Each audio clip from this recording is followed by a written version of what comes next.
शंकर की कथा कर रहे हैं। ये मेरे नेत्र बंद करने के बाद प्रकट हुआ, फेंक दे समुद्र के अंदर। ना बाबा, आपका पुत्र है। पुत्र? हम पुत्र की स्वीकृति करते हैं, पर हमारे सामने प्रकट हुआ। नेत्र बंद करने के बाद प्रकटा है ना, यह श्रेष्ठता नहीं है। जो एक बार भगवान की एक एक अविरल भक्ति को जान जाता है, वो पहचान जाता है कि शिव तत्व है क्या। आज ये पूरा स्टेडियम भरा पड़ा है। स्टेडियम के बाहर भी जितने लोग अंदर हैं, उससे ज्यादा स्टेडियम के बाहर भी खड़े हुए हैं, बैठे हुए हैं। आप दिल से कथा सुन रहे हैं, शिवरात्रि का कथा भी सुन रहे हैं, स्मरण भी कर रहे हैं, लंगर भी चला रहे हैं, दान भी कर रहे हैं, पुण्य भी कर रहे हैं। तारीख लिख कर रखना, 7 मार्च को वापस मिलेंगे और बताना कि बाबा ने हमको 3 शिवरात्रि पूरी होने पर हमने जो दिया था उससे अधिक दिया कि नहीं। हमने जो दान करा, हमने जो लंगर चलाया, हमने जो मांगा बाबा से, भले हम टीवी के सामने बैठकर कथा सुन रहे हो, भले हम मोबाइल के सामने कथा सुन रहे हो, मेरे बाबा ने मेरी सुनी कि नहीं सुनी, उसके स्मरण में आप क्या। महाराज, बालक प्रकट हुआ, नेत्र बंद करने के बाद समुद्र में फेंक दिया गया, समुद्र में डाल दिया गया। और समुद्र में जब उस बालक को फेंका गया तो नीचे जब हिरण्याक्ष ने उस बालक को झेल लिया और उस बालक को पाल पोस के बड़ा करा, हिरण्याक्ष के प्राण छिड़ गए, बरहा भगवान प्रकट होकर हिरण्याक्ष को मार दिया। हिरण्याक्ष के जाने के बाद अंधकासुर बड़ा हो गया। अंधकासुर जब बड़ा हुआ तो उसने वर मांगा, उसने वर मांगा। और अंधकासुर ने वर मांगा ब्रह्मा जी से, ब्रह्मदेव मुझे वर दीजिए। ब्रह्मा जी ने कहा क्या वर चाहिए, मैं कभी मरूं ना। ब्रह्मा जी ने कहा यह कभी नहीं हो सकता कि जिंदगी में कोई अमर पैदा हुआ, मरना तो पड़ेगा। केवल एक शिव, इस मृत्यु लोक का देवाधिदेव केवल एक महादेव ऐसा है जो ना जन्मा है ना मरता है, वो तो एक बिंदु के रूप में, और बिंदु सर्वस्व है, सर्वस्व है, सर्वस्व।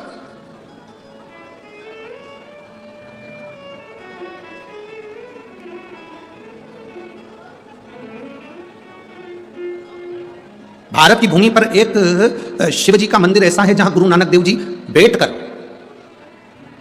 गुरु नानक देव जी जहां बैठकर नामदेव जी महाराज को शंकर की विभूतियों का वर्णन कर रहे हैं। वो महाराष्ट्र का औंधा नागनाथ मंदिर है, जहां पर सिख धर्म के लोग भी सबसे ज्यादा जाते हैं और हिंदू भाव भी बहुत अधिक संख्या में, सारे धर्म का व्यक्ति वहां दर्शन के लिए जाता है। जहां पर गुरु नानक देव जी बैठकर स्वयं नामदेव जी महाराज को ज्ञान चर्चा दे रहे हैं। जो नामदेव जी महाराज संत शिरोमणि है, साधक है, उपासक है, संत है, तपस्वी हैं, 2 संत आपस में बैठकर वहां चर्चा कर रहे हैं, संत गुरु नानक देव जी और संत नामदेव जी महाराज। जब नामदेव जी महाराज को मंदिर में कीर्तन करने पर उठाकर बाहर, उनको उठाकर बाहर कर दिया गया, उनको उठाकर बाहर कर दिया गया। जब उनको उठाकर बाहर करा, जब उनको उठाकर बाहर फेंका गया, बाहर करा गया, तो जैसे ही उनको बाहर करा वैसे ही नामदेव जी महाराज की आंखों में जल भर गए। नामदेव जी महाराज की आंखों में जल, और नामदेव जी महाराज की आंखों में जैसे जल आया, नामदेव जी महाराज की आंखों में जैसे जल पहुंचा, हमको लगता है आज शिवरात्रि की कथा है और आप लोगों से फिर निवेदन है, बहुत शांति से सुनो, आपके कारण किसी दूसरे को तकलीफ ना हो। बड़ी आस लेकर बहुत दूर दूर से लोग, दरवाजे के बाहर भी बैठकर आप कथा सुन सकते हो। अगर आपके कानों में आवाज जा रही हो तो बड़े प्रेम से आप लोग कथा सुनिए। ये मौका फिर नहीं मिलेगा। सियोर वाला महाराज तो कल कथा कर यहाँ से चला जाएगा, पर आपकी झोली खाली ना रह जाए, बस ये आस लेकर बैठा हूं कि वो भर जाए। जिस आस से आप लोग आए हैं, अगर दरवाजों पर भीड़ है, दरवाजा नहीं खुल रहा है क्योंकि भीड़ बहुत ज्यादा है, लोग खड़े हुए हैं, जगह नहीं है, तो आप लोग बाहर ही दरवाजे के वहीं बैठकर कथा सुनो, वहीं बैठ जाओ, जहां जगह मिल रही है वहीं बैठो और कथा का रसतत्व ग्रहण करो। चंबू हर हर बोल बम का नारा है, सारी समस्या का हल। दिल से सुनो बाबू, बहुत बहुत भाव से सुनिए आप। शिव कथा है, उसका लाभ लीजिए। शिव महापुराण की कथा कर रही, भगवान शंकर का संवाद कर रहा। जब नामदेव जी महाराज को मंदिर से बाहर छोड़ दिया गया, जब नामदेव जी महाराज को मंदिर से बाहर कर दिया गया, बाहर, गुरु नानक देव जी ने पूछा नामदेव जी से, नामदेव क्या हो गया? बहुत बहुत सुंदर रोचक कथा, जरा स्मरण करेंगे तो आपके हृदय तक की कथा पहुंचेगी, आपके दिल तक। नामदेव क्या हुआ? नामदेव जी कहते हैं मैं मंदिर में नृत्य कर रहा था, शंकर भगवान को रिझा रहा था, मंदिर के लोगों ने, मंदिर के पुजारियों ने मेरे को उठाकर बाहर पटक दिया मंदिर के पीछे। बल देखिए क्या होता है, एक सच्चे सदगुरु का साथ क्या होता है। गुरु नानक देव जी बोले नामदेव, लोगों ने तुझे मंदिर के पीछे लाकर पटक दिया और तू रोने लगा। एक सच्चे सदगुरु का साथ क्या होता है वो देखिए। नामदेव, मंदिर के पीछे किसी ने तुझे फेंक दिया और तू रोने लगा। आप और हम में से कई लोग ऐसे हैं, कोई मंदिर जाने से रोकता है तो दिल दुखता है, कोई जल चढ़ाने से रोकता है तो दिल, कोई पूजन करने से रोकता है तो दिल दुखता है। यहाँ पर इस कथा के मंडप में एक माता ऐसी बैठी हुई है जिसके लड़के की तबीयत खराब हो गई थी, बहुत ज्यादा तबीयत खराब हो गई थी और वो विदेश में थी। विदेश में शंकर जी का मंदिर नहीं, जाने के लिए जल चढ़ाने की परमिशन नहीं, पशुपतिनाथ व्रत करने की परमिशन नहीं। बेटा ऐसी स्थिति में पड़ा हुआ था तो उसने सोचा कि मैं अब शंकर जी का कैसे पशुपति व्रत करूं। बाहर बर्फबारी हो रही थी, उस बर्फ का शिवलिंग बना लिया उसने, बाहर बर्फ का शिवलिंग, रोड पर बर्फ का शिवलिंग बनाया, उसकी पूजन कर वहीं पर उसने पहला पशुपति व्रत करा, पहला पशुपति व्रत करा, फिर दूसरा व्रत करा। वहां बर्फ ही बर्फ चारों तरफ थी, उस विदेश में पूरी बर्फ ही बर्फ थी। उसके देश का नाम उसने लिखा बर्फ ही बर्फ, और उसने फिर दूसरा पशुपति व्रत भी उसी शिवलिंग का निर्माण कर दिया बर्फ का। तीसरा पशुपति व्रत भी वही शिवलिंग का निर्माण, बर्फ का शिवलिंग बनाकर पूजन कर ली, और 5 व्रत करे। तीसरा व्रत जब उसका पूर्ण हुआ तो उसका बेटा आईसीयू से बाहर आ गया और अच्छा होकर बैठा। मम्मा यहां बैठी होगी जिसने पत्र लिखा, बर्फ का शिवलिंग का निर्माण कर दिया, मंदिर नहीं जाने दिया तो बर्फ का शिवलिंग, बर्फ का शिवलिंग। आप जहां पूछोगे उसको, गुरु नानक देव जी ने नामदेव जी से कहा तुम इतनी सी बात के लिए रो रहे? सच्चे गुरु का सानिध्य यही होता है कि रोना नहीं है, रोना नहीं। एक पत्र है देखिए, चंचल शर्मा भटिंडा की रहने वाली है, कहीं है? आप ही हैं? एक बार हाथ हिला दो ऐसा। मैं चंचल शर्मा भटिंडा की रहने वाली हूं। गुरुदेव, मेरे पति का लीवर 5 साल से डैमेज था, पूरा डैमेज लीवर है। सभी डॉक्टरों ने जवाब दे दिया था कि ये कुछ महीने के मेहमान हैं। डॉक्टरों ने जब जवाब दे दिया कि कुछ महीने के मेहमान हैं, इनकी आयु केवल 2 से 3 महीना बताई गई थी, और डॉक्टरों ने हाथ ऊंचे कर दिए क्योंकि 5 साल से लीवर बेकार था, पूरा लीवर डैमेज था, दवाइयां भी असर नहीं कर रही थी। गुरुजी, मेरी पड़ोसन के कहने पर मैंने पहली बार आपकी कथा सुनी और मेरा विश्वास जागृत हुआ। आप कहते हो कि सीहोर का रुद्राक्ष केवल रुद्राक्ष है, मैं कहता हूं सीहोर की कुबेरेश्वर धाम की भूमि भी शंकर की भूमि से कम नहीं, कैलाश पर्वत से कम नहीं है। मैं बाबा को वहां विनती कर आई, गई, एक रुद्राक्ष लेकर आई, और बाबा को मैं वो रुद्राक्ष पानी में गलाकर शिव जी को चढ़ाने लगी। बाबा, मैं बाबा का क्या वर्णन करूं, आज मैं कथा के पंडाल में बैठकर सौभाग्यवती होकर मैं बाबा को धन्यवाद देती हूं। जहां डॉक्टरों ने 2 से 3 महीने दिए थे, आज मेरे बाबा ने लाज रख ली और उनका पूरा लीवर काम करना प्रारंभ कर दिया। मैं बाबा को यहां धन्यवाद देने के लिए आई। अब ठीक है बाबू, एक बार हाथ हिला दो। श्री शिवाय नमस्ते। बैठिए। मैं भटिंडा की रहने वाली चंचल शर्मा, भटिंडा से। शिव तत्व है वो, घटिया भजन कभी कम ना करिए। तो उन्होंने एक लाइन लिखी है, आप हमारे भटिंडा में आए, यह हम सबका सौभाग्य है, यह हम सबका आनंद है। ये हम नहीं आए हैं, ये तो कुबेरेश्वर महादेव, मेरा भोलेनाथ, मेरा काशी विश्वनाथ, मेरा शंभू, मेरा तरकालदर्शी, कैलाशी, अविनाशी यहाँ पहुँचा और उसने कृपा करी। और मैं तो कहूँगा माननीय अमरजीत जी मेहता जी को धन्यवाद दूंगा, और पूरी प्रशासन को, पूरे बांके बिहारी सेवा समिति को धन्यवाद दूंगा जिन्होंने इस पवित्र कथा का लाभ आप और हमको दिया है। संपूर्ण संपूर्ण। अब जवाबदारी आपकी और हमारी है कि हम कितना ग्रहण कर रहे हैं। अब जवाबदारी आपकी और हमारी, हम कितना ले रहे हैं इसको, शिव पुराण को, ये हमारे ऊपर। अरे अंधकासुर को समुद्र में डाल दिया था उसने, वर मांगा, ना नीचे ना ऊपर, कहीं मेरे प्राण ना जाए, मैं मरूं ना। जन्म लिया है, मृत्यु जरूर आएगी। कोई ये मत समझना कि सीवर वाला महाराज कुछ कर देगा तो हमारी मौत नहीं आएगी, बीमार नहीं पड़ेंगे या स्वास्थ्य खराब नहीं होगा। ये तो पूर्व के कर्म का हमारा दंड है जो हमको भोगना है, चाहे आप हो चाहे हम। आपका पेट दुखता है तो हमारा भी दुखता है, आपका सिर दुखता है हमारा भी दुखता है। बस विश्वास पक्का करा है, इसलिए दुख मालूम नहीं पड़ता, कब अकल निकल जाता है और परमात्मा संभाल लेता है। कब आएगा कब संभालेगा पता नहीं पड़ेगा। एक भरोसा जब दृढ़ होता है ना। एक लड़की ने लिखा कि मेरी माँ ने ज्योतिषी को पत्रिका दिखाई, पत्रिका में उन्होंने बता दिया था कि मेरी सरकारी नौकरी नहीं लगेगी। उस बेटी ने पत्र में लिखा।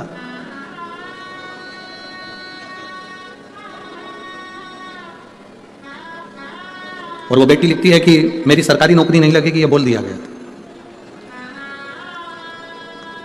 हरदीप गोस्वामी सुनामा उधम सिंह वाला संगरूर से आई हैं, कहीं बैठी होंगी तो हाथ हिला सकती हैं। हरदीप गोस्वामी वासी सुनामा उधम सिंह वाला संगरूर से आई हैं, मेरा मोबाइल नंबर ये है, कहीं बैठी हो तो हाथ हिला सकती हैं। लिख रही हैं हमारी माता जी ने पत्रिका दिखाई ज्योतिषी को, तो ज्योतिषी ने कह दिया था मेरे भाग्य में सरकारी नौकरी नहीं है। लेकिन मैंने मेरी मां से कहा, वो सीहोर वाला महाराज कहता है शंकर जी पे भरोसा करो तो टूटता नहीं है। तो एक बार मैं भी जल चढ़ा कर देखती। जल चढ़ाना प्रारंभ करा, इतने सालों से एग्जाम दिया था नहीं हुआ, आपकी बार बाबा का एग्जाम दिया और बाबा की कृपा से मेरी सरकारी नौकरी लगी। मैं बाबा को यहां धन्यवाद देने के लिए। शिव तत्व है, योग घड़ी शंभू है क्या? अच्छा, हाथ हिला दो दीदी एक बार।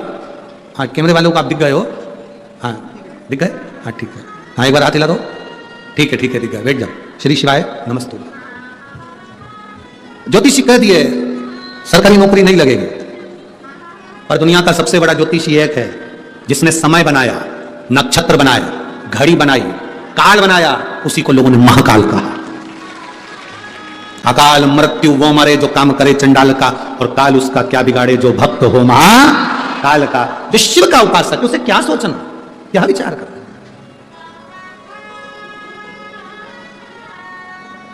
उसके भरोसे रहोगे ना तो कभी टेंशन नहीं आएगा। उसके भरोसे चलोगे तो जीवन में सुख का अनुभव करोगे। अनुभव। हाँ, भटकोगे तो कोई भरोसा नहीं, कोई भरोसा नहीं। हिम्मत मत छोड़ो। वृक्ष देखना, पेड़ को देखो, वृक्ष को देखो। एक मौसम आता है वृक्ष की पूरी पत्तियां गिर जाती हैं। बोलो सही है कि गलत है? एक मौसम आता है वृक्ष पर बहुत सारे फूल लगते हैं, बाद में वो फूल टूट जाते हैं। बोलो बोलो, बोलते जाओ, सही है? एक समय ऐसा आता है कि पूरा वृक्ष एकदम वीराना हो जाता है, वीराना। पर जो उसकी जड़ होती है ना, पत्ती कितनी भी गिर जाए, फूल कितना भी गिर जाए, जड़ अफसोस नहीं करती। उसको मालूम है अगर मैं हिम्मत करूंगी तो वापस पत्ती आएगी और वापस फूल आएगा। पत्ती भी वापस आएगी और फूल भी वापस आएगा। हिम्मत मत हारो। वृक्ष जड़ हिम्मत नहीं हारती, वो दबी रहती है, पानी लेती रहती है। आखिरी में उस पत्ती को वापस आना पड़ता है, और फूल को भी आना पड़ता है, और फल को भी आना पड़ता है। उसकी हिम्मत उसमें नहीं। कोई ने कह दिया तुम्हारी नौकरी नहीं लगेगी, कोई ने कह दिया तुम्हारी बीमारी ठीक नहीं होगी, कोई ने कह दिया तेरा लीवर कभी बेकार हो गया, ठीक नहीं होगा। इसमें लिखा उस बहन ने 5 साल लीवर बेकार हो, डॉक्टर ने कह दिया 2 से 3 महीने की जिंदगी, बस 3 महीना बहुत हो गया। तो क्या हम मान लेंगे कि हमें मरना है? हम मान लें कि हम मर गए ना। इतनी जल्दी हिम्मत नहीं हारना। इतनी जल्दी अगर हिम्मत हार गए तो काहे की जिंदगी फिर आप। भटिंडा पंजाब की कथा से एक सीख लेकर जाना। भले मैं छोटा काम करूं, बड़ा काम करूं, पर मैं मेहनत करूंगा। दुनिया हंसेगी ना, हंसने दो। कुबेरेश्वर बाबा का नाम लेकर, कुबेर भंडारी का नाम लेकर इतनी मेहनत करूंगा कि एक दिन मैं भी अपना पत्र लिखकर व्यासपीठ पर भेजूंगा कि मेरा भी व्यापार मेरे बाबा ने संभाल लिया। कर्जा हो गया, कई लोग कहते हैं मेरा बहुत कर्जा हो गया, मैं मर जाऊं तो अच्छा। काहे को मरना? तुम मर जाओगे तो कर्जा खत्म हो जाएगा। फेल हो गए तो सोचा कि मैं मर जाऊं तो क्यों मरना? आज सीए का रिजल्ट आया है। आज सीए का रिजल्ट आया है। आशीष के पास इतने मैसेज आए हैं कि बाबा ने हमारे बेटे को पास कर दिया, हमारी बेटी को पास कर दिया। कोई प्रसन्न हो रहा है, कोई आनंद में डूब रहा है। जो बेटे, जो बेटियां सीए में सिलेक्ट हो गए, पास हो गए, हम उनको बधाई देते हैं। पर जो रह गए, जिनका सब्जेक्ट रह गया, 1 सेम रह गया या 2 सेम रह गया, घबराना नहीं है, बिल्कुल मत घबराओ। फिर मेहनत करो, फिर पढ़ाई करो, इतने दिल से पढ़ाई करो, और आखिरी में जब एग्जाम के लिए जाओ तो बाबा को बेलपत्र लगा कर जाओ, फिर निकलोगे। इतनी जल्दी हिम्मत मत हारना कि मैं रह गया या मैं कुछ निकलेंगे भी, कुछ रहेंगे भी। पेड़, वृक्ष की जड़ अगर सोच ले कि मेरे ऊपर फूल नहीं है, मेरे ऊपर पत्ती नहीं है, अब तो मैं रेहूं नहीं तो अच्छा सूख जाऊं तो अच्छा, नहीं। उसका बल देखिए, वापिस पत्ती लेकर आ जाती है, वापिस फूल लेकर आ जाती है, पानी को रखती है। जड़ डोलती नहीं है, विश्वास मजबूत रखती है। दुख आएगा, ऐसा संसार में कोई नहीं जन्मा जिसको दुख नहीं आएगा। भगवान राम जी की जिंदगी में दुख आया, बोलो आया कि नहीं आया? भगवान राम जी की जिंदगी में दुख आया। भगवान कृष्ण के जीवन में दुख आया। जन्म कहीं हुआ, पढ़े कहीं, राज कहीं का था, भागना पड़ा युद्ध का मैदान छोड़कर। दुख नहीं तो और क्या है? ऐसी कौन है जिसकी जिंदगी में दुख नहीं आया?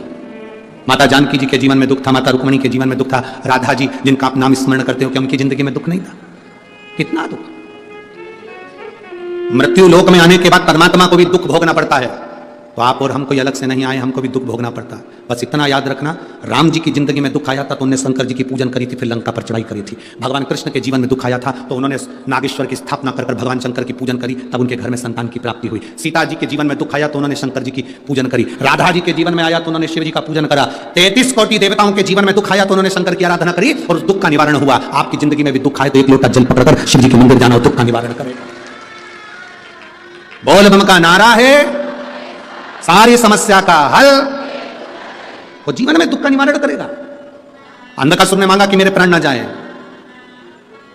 अंधकासुर ने मांगा कि मेरे प्राण ना जाएं। ब्रह्मा जी ने कहा मरना तो पड़ेगा, मृत्यु निश्चित है, मौत आएगी, मरना तो पड़ेगा। बादाम खाओगे तो भी मरोगे, नहीं खाओगे तो भी मरोगे। गुलाब जामुन खाओगे तो भी मरोगे, नहीं खाओगे तो भी मरोगे। पार्लर जाओगे तो भी मरोगे, नहीं जाओगे तो भी मरोगे। कथा सुनोगे तो भी मरोगे, नहीं सुनोगे तो भी मरोगे। तो किसी ने कहा फिर काय को सुने? तुम ही तो कह रहे हो कथा सुनोगे तो भी मरोगे, नहीं सुनोगे तो भी मरोगे, फिर कथा क्यों सुने? उसका एक कारण, बिल्ली अपने मुंह से चूहे को पकड़ती है तो जिंदा छोड़ देती है? बोलो तो जम के नहीं। बिल्ली अपने मुंह से अपने बच्चे को पकड़कर साथ घर लेकर जाती है तो क्या उसको मार डालती है? नहीं, जिंदा रखती है। उसी तरह मौत तो आएगी, कथा सुनोगे तब भी और नहीं सुनोगे तब भी। बस अंतर इतना है, कथा नहीं सुनोगे तो चूहे जैसे मसले जाओगे, और अगर कथा सुन ली तो बिल्ली के बच्चे जैसे बच जाओगे। मौत तो आएगी, मृत्यु निश्चित है। काल आएगा, बिल्ली पकड़ेगी, काल पकड़ेगा, चूहे को भी पकड़ेगा और अपने बच्चे को भी पकड़ेगा, पर कष्ट नहीं आएगा। जीवन में ऐसा चलता रहेगा, ये जीवन है, होगा। हम दूसरे के सुख को देखकर सुखी हों और दूसरे के दुख को देखकर दुखी हों तो समझना कि हमारा मानव जीवन श्रेष्ठ है।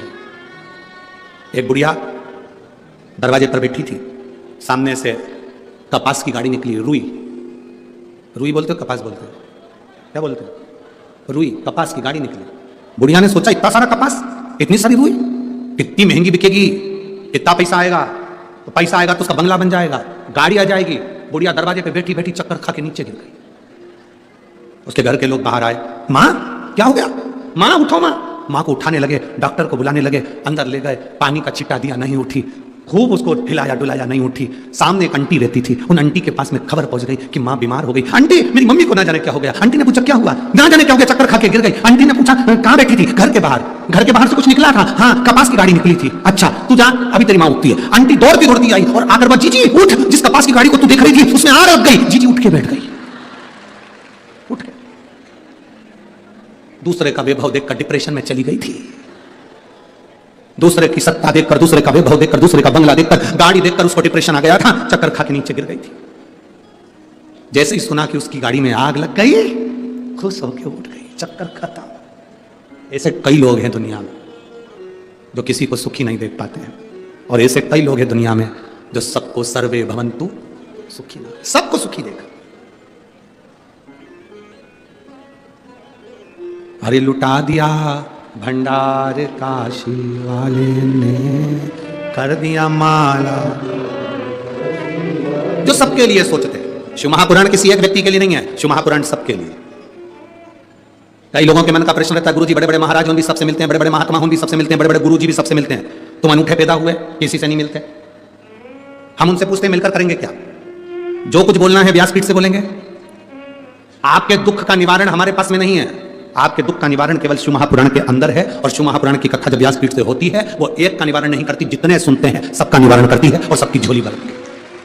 मिले क्या? क्या मिला? तुम्हें तो भगवत भजन की तमन्ना होना चाहिए भीतर, एक तमन्ना। शिव कथा कर रही है, अंधकासुर ने वर मांगा, ब्रह्मा जी ने वर दिया। मांगो क्या चाहिए? मेरे प्राण ना छूटे, मैं मरूं ना। ब्रह्मा जी ने कहा हो ही नहीं सकता, मरना तो पड़ेगा। अंधकासुर को मालूम था ना मेरी कोई मां है ना मेरा कोई पिता है। अंधकासुर ने वर मांगा, जिस दिन मैं अपनी मां को गलत दृष्टि से देखूं उस दिन मेरे प्राण छूट जाए, उस दिन मेरी मौत आए, जिस दिन मैं अपनी माता को गलत दृष्टि से। क्योंकि इसको मालूम था, हिरण्याक्ष ने इसको कहा था तुम्हारी कोई मां नहीं है, तुम्हारा जन्म माता के गर्भ से नहीं हुआ है, तुम्हारी कोई मां नहीं है। इसने कहा जिस दिन मैं अपनी माता को गलत दृष्टि से देखूं उस दिन मेरे प्राण छूट जाए। ब्रह्मा जी ने तथास्तु कर दिया। जैसे ही वर देना, राक्षसों में यही तो अकल नहीं है कि उन्होंने तथास्तु कहा, तभी समझ लेना था कि मतलब मेरी मां जरूर है, नहीं तो ये वर ही नहीं मिलता। ये वर क्यों मिलता? मतलब मां है तभी तो वर दिया है, पर बुद्धि कहां से लाओगे? ये गुस्सा जो होता है ना, गुस्सा, क्रोध, इसमें बहुत अकल होती है। जितनी अकल किसी में नहीं होती उतनी अकल क्रोध में होती है। गुस्से में इतनी अकल होती है, क्रोध में इतनी अकल होती है। यह हमेशा उसी व्यक्ति के सामने आता है जो कमजोर होता है। कभी बोल्ड के सामने क्रोध नहीं आता। बता, वाणी ऐसी बोलिए मन का आपा खोलिए। और आज के जमाने में वाणी ऐसी बोलिए जो जम के झगड़ा होए, पर उससे मत बोलिए जो तुमसे तगड़ा।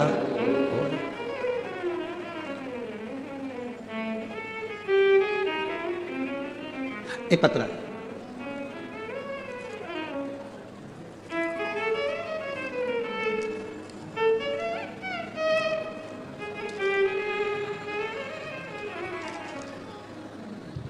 अनुराधा शर्मा, विनीत कुमार, चंडीगढ़ से इनके बच्चे ने पत्र लिखा। मैं 6 साल की बेटी हूं, तो गुरु जी अच्छे से सुनो, बोलो। तुम टीवी पे तो 200-250 किलो के दिखते हो, कहां बैठी है पहले तो हाथ हिला दे। अनुराधा शर्मा तुम्हारी बेटी कहाँ है? इधर हाथ तो हिलाए, कहाँ है? दिख गई क्या? अच्छा हाथ हिला तो एक बार हम भी देख ले तुमको। हाँ दिख गई हो, ठीक है, धन्य है। गुरु जी टीवी पे तो तुम 150-200 किलो के दिखते हो, पर यहां तो तुम ठीक ठाक दिख रहे हो। ये बताओ ठंड में सूख गए हो? अरे जजमान के घर में तो ठंडी ना लगती है रे दादा, ना जाने कौन सा सिस्टम करके रखा है कि वो ठंड को मेंटेन करके रखता है। भगवान की कृपा है। यहाँ भटिंडा में आए तो भगवान की कृपा है। और हमने तो सोचा था भटिंडा के लोग खूब गरम गरम जलेबी और मक्का की रोटी और सरसों का साग, तो यहाँ भले अपन 85 के आए, घर जाते जाते तो सो हो ही जाएंगे। तुम यहाँ ठीक ठाक दिख रहे हो, ठंड में सूख गए का? नहीं, बिल्कुल जैसे हैं वैसे ही है। तुमने चश्मे से देखा होगा, थोड़ा दूर का लगाया होगा और पास का लगाया होगा। बैठो बेटा, श्री शिवाय नमस्ते, बैठिए, आनंद हो। शिव शिव है, ओघड़ी ओघड़ी है, शंभु शंभु है, उसकी भक्ति का कोई तोड़ नहीं। ब्रह्मा जी ने अगर वर दिया है कि तुम जिस दिन माता को गलत दृष्टि से देखोगे उस दिन प्राण छोड़ोगे, उस दिन समझ लेना था कि मतलब मेरी मृत्यु निश्चित है, मेरी मौत आई। अपने मूल तत्व को समझो कि अपनी मूलता कितनी है। कैंची को ज्यादा सम्मान मिलता है कि सुई को ज्यादा सम्मान मिलता है? जम के बोलिए जल्दी से, किसको सम्मान ज्यादा मिलता है? सुई को। कैंची को कपड़ा काट कर नीचे पटक दिया जाता है, कोई सुई को नीचे पटकता है क्या? नहीं। कैंची को कपड़ा काटकर पांव के नीचे दबा दिया जाता है, कोई सुई को पांव के नीचे दबाता है क्या? नहीं। कैंची को कपड़ा काटकर साइड में रख दिया जाता है, कोई सुई को साइड में रखता है क्या? नहीं। सुई को जब भी रखेंगे तो कोई कपड़े में फंसा कर रखेंगे, इस टोपी में फंसा कर रखेंगे, या किसी कागज में फंसा कर रखेंगे, या किसी कपड़े में उसको संभाल कर रखेंगे, या डब्बी में उसको संभाल कर रखेंगे। कैंची को तो कहीं पे भी टांग दो, यहाँ पटक दो, वहां पटक दो, टांग दो, टंगी रहेगी, पड़ी रहेगी। कैंची कितनी भी सुंदर हो पर वो नीचे ही पड़ी रहती है। सुई छोटी सी, उसकी कोई कीमत नहीं है, 1 रुपए की 2 आ जाएगी, कैंची 1 रुपए में 2 नहीं आएगी, पर सुई की कीमत है। क्यों? क्योंकि कैंची का काम है टुकड़े करना और सुई का काम है जोड़ देना। जो दुनिया में जोड़ता है उसकी कीमत बढ़ती जाती है, जो जोड़ता है उसकी कीमत बढ़ती है। आप जोड़ो, उसकी कीमत होगी। आप किसी को भजन में जोड़ो, किसी के घर में दुख है, आप जाकर के दो, 1 लोटा जल चढ़ाओ, शंकर का नाम लो, श्री शिवाय नमस्तुभ्यम बोलो। अगर जीवन में तकलीफ है, भगवान का भजन कर, तकलीफ है शिव मंदिर जा, तकलीफ है एक रुद्राक्ष लेकर आ, तकलीफ है शंकर का अनुमोदन कर, स्मरण कर। आपने उसको कुछ नहीं दिया, एक बल दिया, चिंता मत कर। ऐसी कई बीमारियां हमने देखी हैं, समाप्त हो गई हैं। कई बीमारियां लोगों की खत्म हो गई। क्या हुआ? कैंसर हुआ ना, कोई दिक्कत नहीं। लीवर खराब हुआ ना, कोई बात नहीं। किडनी बेकार हो गई ना, कोई बात नहीं। शंकर का भजन कर विश्वास के साथ। एक हमारे सीहोर में अनिल जी सांडिल्य रहते हैं, बगी खाने में। अब वो अनिल जी सांडिल्य रहते हैं, उनकी बहन भोपाल में रहती है, अनिता वैद्य। उनकी किडनी पूरी डैमेज थी, बहुत किडनी लीवर काम नहीं कर रहा था। वो पहली बार जब कुबेरेश्वर धाम पर आई और अनिल सांडिल जी उनको लेकर आ मिलाया, उन्होंने कहा ये मेरी बहन है और इनकी किडनी लीवर काम नहीं कर रहा है। हमने कहा देखिए अनिल भैया, हम तो कुछ नहीं बताते, पर इतना जरूर है कि रुद्राक्ष अगर मांग कर लेकर जा रहे हो, कंकर शंकर की पूजन कर कर जा रहे हो, तो अगली बार अगर सूचना आएगी तो आपकी किडनी लीवर जरूर काम करेगी। और कल उनका आज मैसेज आया तो उन्होंने कहा गुरुजी आपने लीवर और किडनी के जो बताए थे वो सब करें, और बाबा की कृपा से मेरी लीवर और किडनी काम करना प्रारंभ कर दी, मेरा पेटरीना भी ठीक हो। ये शिव तत्व है, वो घड़ी है। एक भरोसा, एक विश्वास, एक दृढ़ता होना चाहिए। एक विश्वास के साथ दृढ़ता प्रबल होना चाहिए। और शंभु शरणे पड़ी मांगू घड़ी रे, दुख काटो दया करी निदर्शन को। शंभु शरणे मांगू घड़ी रे, दुख काटो दया करी निदर्शन। आप उसकी भक्ति करो। ब्रह्मा जी से वर पाया, अंधकासुर घर आया और उसने उपद्रव मचाना प्रारंभ करा। जिसको मालूम पड़ जाता है कि मैं मरूंगा नहीं, या मेरे ऊपर यह आशीर्वाद है, या मेरे पास ये बल है, वो उपद्रव मचाना प्रारंभ कर देता। उपद्रव। हम आपसे कहना चाहेंगे, कोई बड़ी बीमारी से अगर आप बच गए, भोलेनाथ ने आपको बड़ी बीमारी से बचा लिया, तो एक निवेदन है, उस दिन से संकल्प ले लेना कि अब मेरा जो जीवन है वो मेरे भगवान का है। अब मैं थोड़ा समय भोलेनाथ की कथा में लगाऊंगा, परमार्थ के काम में लगाऊंगा। अब मेरा जो जीवन है परमात्मा। एक पत्र है, देखिए।